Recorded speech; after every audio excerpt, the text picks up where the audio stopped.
Hello friends, welcome again on my YouTube channel. So, what's the goal today? Today we are going to discuss the questions from exercise number 5.2 from NCERT Mathematics book class 10th. Okay, I have already uploaded 2 videos on it, and today's my third lectures on it, which will be uploaded right now. Okay, so exercise number 5.2 from NCERT Mathematics book. I will not solve all the questions from this. I will only solve those questions which are important, and rest of it you will do it. Okay, and after that, if you have any problem from this exercise, you can send the questions in description box, otherwise mail me. Okay, so without wasting more time, let's start the video. I have books and I will discuss the questions. So let's start exercise number 5.2. Question number 1 is easy. Question number 2 are also easy because only one formula I discussed. That means nth term of an AP, an is equal to a plus n minus 1 into d, where a is the first term and d is the common difference.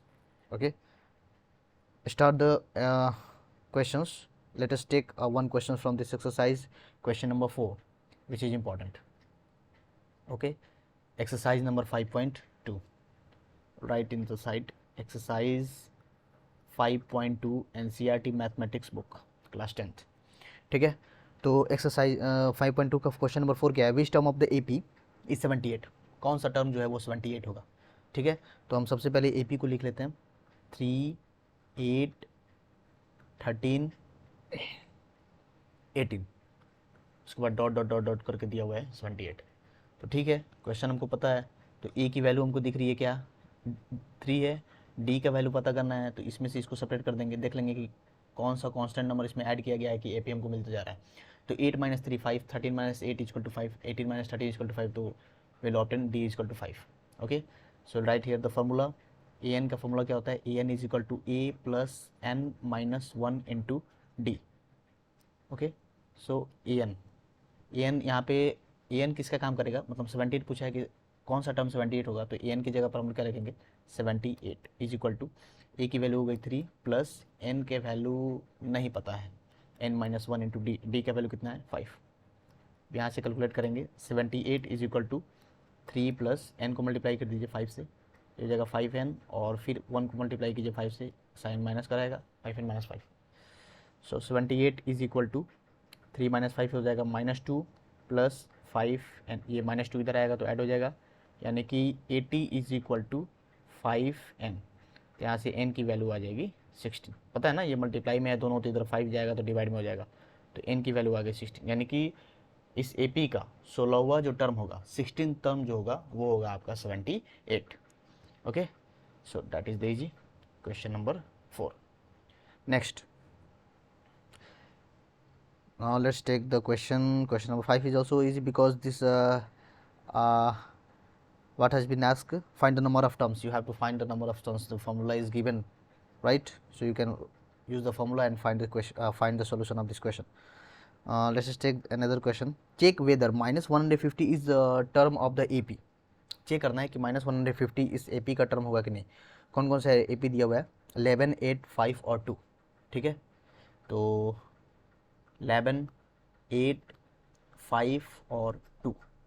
ठीक है, ये है आपका question number, sorry question number 5 नहीं है, question number 6 है ये, question number 6. और इसमें फाइंड करना है कि क्या -150 जो है वो AP का पार्ट होगा कि नहीं होगा. तो हम क्या करते हैं कि इसका n की वैल्यू निकालते हैं, और n की वैल्यू अगर इंटीग्रल आ गई, मतलब उसमें फ्रैक्शनल वैल्यू नहीं आ रहा है, डेसिमल वैल्यू नहीं आ रहा है. अगर फ्रैक्शनल वैल्यू आ गया तब तो वो नहीं आएगा. हाँ, अगर इंटीग्रल वैल्यू आ गया तब हम लोग कह सकते हैं यस, -150 जो है वो इस AP का टर्म है, वो इस AP का हिस्सा बनेगा. कौन सा? -150. तो हम लोग इसलिए निकालते हैं, यहाँ पे A की वैल्यू दी हुई है 11, और D का वैल्यू माइनस में जाएगा ना, 5 - 8 - 3. ठीक है, तो formula A plus n minus 1 into D, और an का वैल्यू हम लोग रखेंगे -150. ठीक है, और A का वैल्यू हो गया 11 प्लस n नहीं पता है, n माइनस 1 इंटू, और D की वैल्यू हो गई -3. ठीक है, तो -150 इज इक्वल टू 11 यहाँ पे माइनस हो जाएगा क्योंकि -3 को n से मल्टीप्लाई करेंगे तो ये हो जाएगा -3n और ये हो जाएगा +3। ठीक है, इसको इधर सॉल्व करते हैं।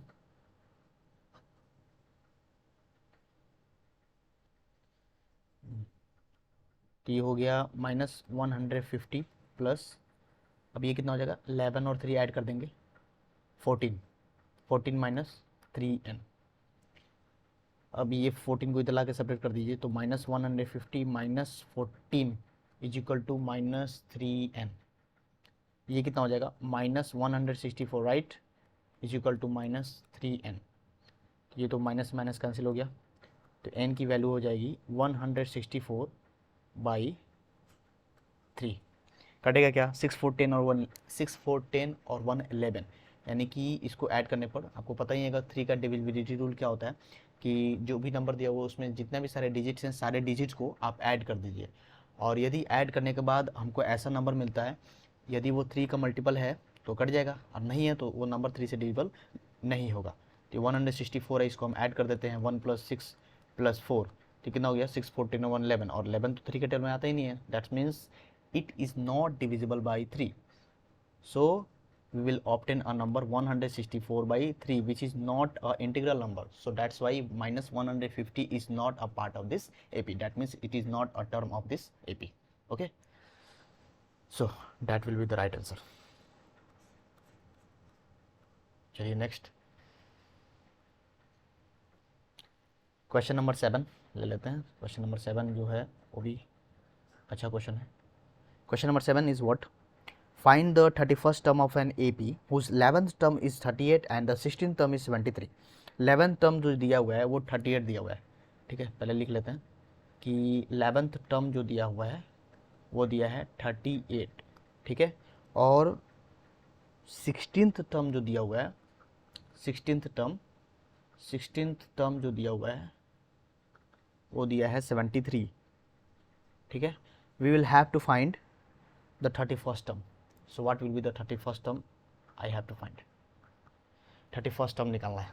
ठीक है, इतना दिया हुआ है, तो हम 11th term से क्या अंदाज़ा लगाएंगे कि अगर 11th term दिया है तो इसका मतलब ये है कि ये किसका वैल्यू दिया है, हम इसको ऐसे लिख सकते हैं a + 10d, पता है ना, एक कम करके a + 10d इक्वल टू 38, और 16th term को क्या लिख सकते हैं, a + 15d is equal to कितना दिया हुआ है, 73। तो दो इक्वेशन बन रहा है, एक इक्वेशन 1 और इक्वेशन 2। होपफुली आप लोग linear equation in two variable के बारे में जानते होंगे। हम क्या करेंगे, इस इक्वेशन में से इस इक्वेशन को सब्ट्रैक्ट कर देंगे, यानी कि subtract equation 1 from equation 2, equation 2 में से इक्वेशन 1 को सब्ट्रैक्ट कर देंगे। तो सब्ट्रैक्ट करेंगे तो क्या आएगा, डायरेक्ट सब्ट्रैक्ट करके आंसर लिख रहा हूँ, सब्ट्रैक्ट करेंगे तो ये दोनों तो कट जाएगा, 15d में से 10d घटाएंगे तो कितना हो जाएगा, 5d इज इक्वल टू 73 में से 38 घटाएंगे, 13 में से 8 गया 5, ये 6 में से 3 गया 3, तो यहाँ से d की वैल्यू हमको मिल गई 7। ठीक है, d का वैल्यू 7 आ गया, तो हम इस d की वैल्यू को इस वाली इक्वेशन में, दोनों में से किसी इक्वेशन में पुट कर सकते हैं, तो हमको a का वैल्यू मिल जाएगा। तो यहाँ से हम क्या करेंगे, a + 10 और d का वैल्यू कितना आ गया, 7 इज इक्वल टू रख देंगे 38।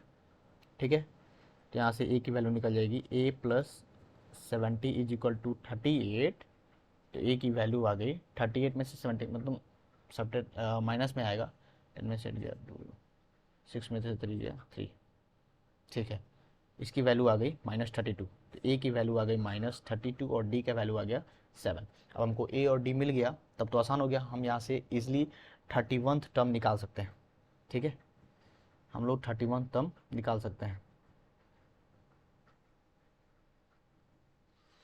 तो 31th टर्म निकालना है, a और d का वैल्यू मिल गया है, 31th टर्म का मतलब क्या हुआ कि a + 30d, तो यहाँ से a की वैल्यू हो गई -32 + 30 इंटू डी का वैल्यू हो गया 7, तो -32 + 210, सब्ट्रैक्ट कीजिएगा तो कितना आएगा, 10 में से 2 गया 8, फिर यहाँ 10 बचा, 10 में से 3 गया 7, और ये हो गया 1, प्लस में ही आएगा, बड़े नंबर के साथ प्लस का साइन है, तो 178 जो हो गया वो हो गया आपका 31st term.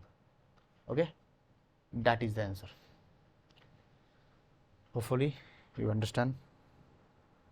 Question number 8 is same as question number 7. Okay. Question number 9 you can also do.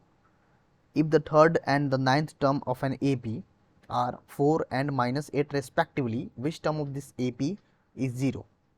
कौन सा टर्म 0 होगा यदि थर्ड और नाइन्थ टर्म AP का दिया हुआ है 4 और -8? चलिए इसको भी सॉल्व कर लेते हैं। क्वेश्चन नंबर 9, ठीक है। तो क्वेश्चन नंबर 9 दिया हुआ है थर्ड और नाइन्थ टर्म।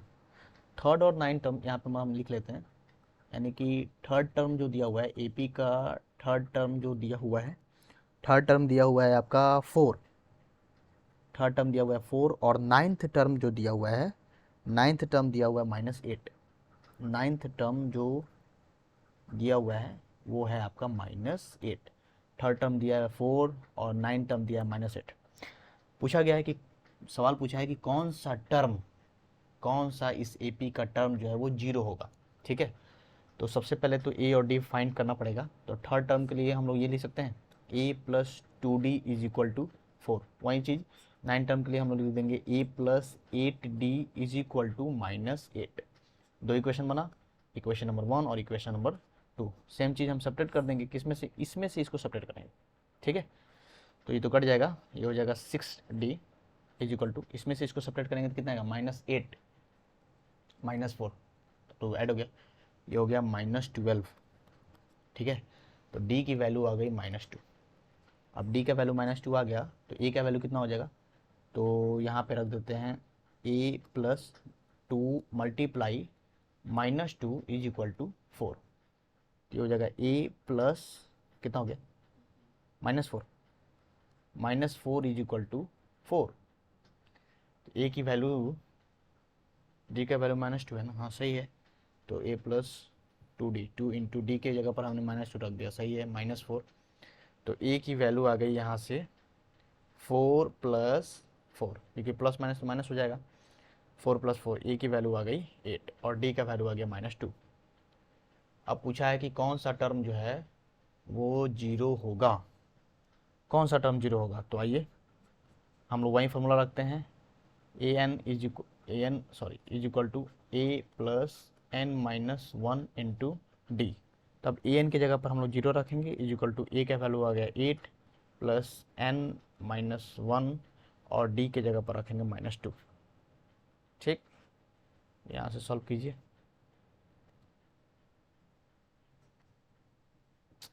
यहाँ क्यों 0 = 8, ये हो गया -2n, हमने 2 को इससे मल्टीप्लाई कर दिया, और ये हो गया +2। तो कौन सा हो गया 0 = कितना हो गया 10, 10 - 2n। अब ये 10 इधर आएगा तो -10 हो जाएगा, -10 = 2n, सॉरी माइनस में होगा। अब ये माइनस से माइनस कैंसिल हो गया, तो n की वैल्यू आ गई 5, यानी कि इस AP का जो पांचवा टर्म है, फिफ्थ टर्म जो है वो 0 होगा, ठीक है। ये आंसर हो गया। चलिए, which term the 17th term of an AP exceeds its 10th term by 7, find the common difference। इसको भी कर लेते हैं, ठीक है। ये कौन सा क्वेश्चन है, कौन सा क्वेश्चन नंबर है, question number 10। Okay, let's solve question number 10। Question number 10, ठीक है। The 17 terms of an AP exceeds, exceeds का मतलब होता है बढ़ना, exceeds its 10th term by 7, बढ़ करके 17 टर्म से कितना बढ़ गया, कितना ज़्यादा बड़ा है, 7 बड़ा है। इसका मतलब ये है 7 बड़ा है, तो हमको कॉमन डिफरेंस पूछा है, तो इसका मतलब ये है, इसको हम ऐसे लिख सकते हैं 17 टर्म्स को, मतलब मान लीजिए A 17 terms minus 10th term, separate है ना, बड़ा यही है ना, 10 टर्म्स, कितना का डिफरेंस है 7 का, ठीक है। इसका मतलब ये है, तो हमको इसके मदद से हमको निकालना है कॉमन डिफरेंस। तो हम लोग निकाल सकते हैं, क्योंकि 17 तो हमको क्या लिख सकते हैं, A + 16D हम लोग लिख सकते हैं ईजिली, A + 16D, फिर माइनस, और इसको लिख सकते हैं A + 9D = 7। यहाँ से फाइंड कर लीजिए, ये हो गया A + 16D - A - 9D = 7। तो ए से तो ए कैंसिल हो गया, 16D में से 9D सब्ट्रैक्ट करेंगे तो कितना आ जाएगा, 7 आएगा, 7D इक्वल टू 7 आ गया, 7 7 7 कट गया, डी की वैल्यू आ गई 1। इजी क्वेश्चन, ठीक है। Which term of the AP will be 132 more than it's 54th term. कौन सा एपी, कौन सा टर्म जो होगा वो 54th टर्म से 132 ज़्यादा होगा, 54th टर्म से 132 ज़्यादा होगा। चलिए ये भी अच्छा क्वेश्चन है, इसको भी देख लेते हैं, ठीक है, इसको भी सॉल्व कर लेते हैं। बार बार चेंज करना पड़ता है। 11 नंबर, ठीक है। चलिए कौन सा एपी, पहले तो एपी लिख देते हैं, 3 15 27 और 39। एपी में दिया हुआ है 3 15 27 27 और 39। क्वेश्चन पूछा है कि कौन सा टर्म जो होगा वो 132 ज़्यादा होगा, कितना से, उसके 54th टर्म से ज़्यादा होगा, ठीक है। तो सबसे पहले तो हम इसका ए फाइंड करते हैं, ए तो पता ही है, ठीक है। पहले इसी इक्वेशन बना लेते हैं, a n is equal to a plus n minus 1 into d, okay. तो a n is equal to हो गया, ए की वैल्यू हो गई 3, एन माइनस 1 का नहीं पता है, और डी का वैल्यू कितना हो गया, ये 15 में से 3 गया 12, 27 में से भी 12 सब्ट्रैक्ट करेंगे तो 15, यानी कि डी की वैल्यू आ गई 12। तो a n is equal to 3 plus 12n minus 12। तो a n is equal to हो गया, सब्ट्रैक्ट करेंगे तो कितना आएगा, 9 माइनस 9, 12n माइनस 9। चलिए ये तो एक चीज़ हमको मिला, रिप्लेस वगैरह आगे कहीं ज़रूरत पड़ जाए इसका, इसको अभी यहीं पे ऐसे ही रहने देते हैं, 12n माइनस 9, ठीक है। क्वेश्चन बोल रहा है कि उसके 54th टर्म से, अच्छा 54th टर्म का मतलब क्या हुआ, अगर टी 54 टर्म का बात किया है तो इसका मतलब ये है कि ए प्लस 53D का बात कर रहा है, ठीक है। तो ए की वैल्यू कितनी दी हुई है इसमें, 3,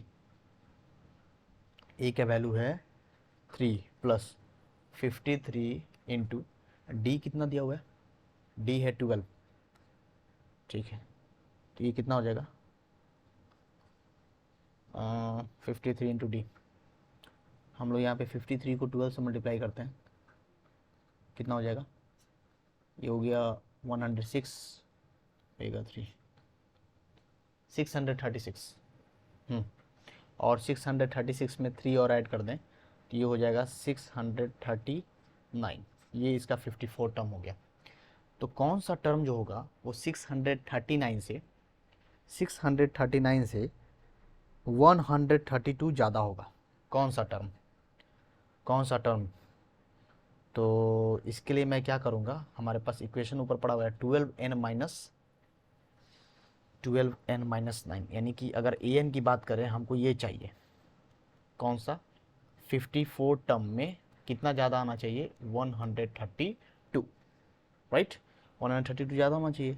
तो ए एन की जगह पर हम लोग क्या लिख सकते हैं, ए एन की जगह पर हम लोग लिख सकते हैं 12n माइनस 9, हाँ, you can easily right this. और T54 की वैल्यू आ गई है 639, ठीक है, और इसमें हम लोग ऐड कर देंगे 132, ठीक है, वो सीक्वेंस हो गया। तो यहाँ से सॉल्व कीजिए, 12n minus 9 is equal to, इसको ऐड कर दीजिए, 9 to 11 कैरी 1, 3 3 6 1 7 और 6 1 7। तो यहाँ से सॉल्व करते हैं,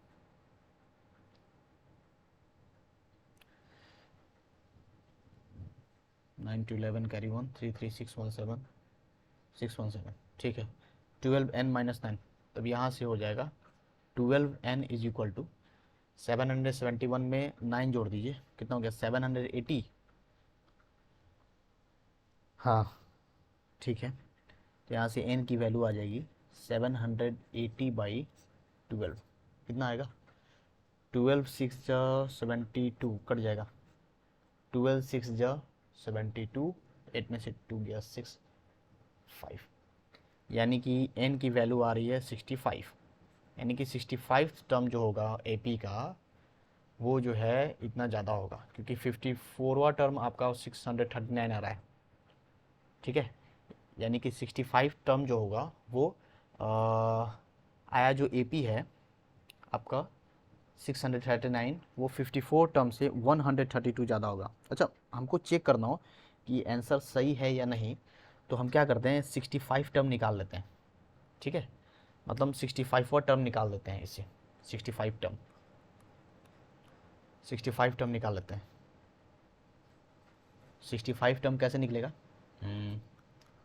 65 टर्म निकालेंगे A plus n-1 into D,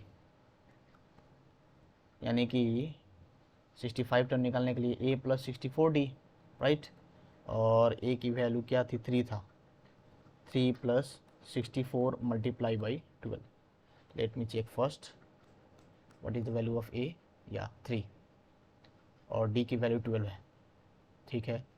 आया है कितना 765, और कितना है 16, अच्छा एक मिनट, इसको पहले सॉल्व करने दीजिए। ये कितना हो जाएगा, 3 प्लस 64 को 12 से मल्टीप्लाई कर लो, ये कितना हो गया 128, और ये हो गया 64, 768, 768 ऐड करेंगे तो कितना आएगा 9 10 11 कैरी 1 617 771। और 54 टर्म कितना आ रहा था, 54 टर्म हमने फाइंड किया था 639, नहीं 639, उससे कितना ज़्यादा बोला है 132, ऐड कर लेते हैं 9 to 11 कैरी 1 33617, आ तो गया, इसका मतलब सही है मेरा, इसमें 132 जोड़ रहे हैं तो 771 आ जा रहा है ना, that means it is the right answer, ठीक है। Okay, rest of some questions, rest of some questions I will discuss in next video, and after that we will start a new topic of this chapter, and the topic name is sum of nth term of an AP. Okay, I think this will be your last topic, sum of nth term of an AP. After that we will solve questions from exercise number 5.3, 5.3, after that miscellaneous question after, and then we will solve also solve the questions from NCERT Exemplar. Okay, this is the very best book. Okay, you should also solve the questions from this NCERT Exemplar book. Okay, this is also a very good book for practice. Okay, so thank you very much for that portion for today, and after that we will discuss everything in next video.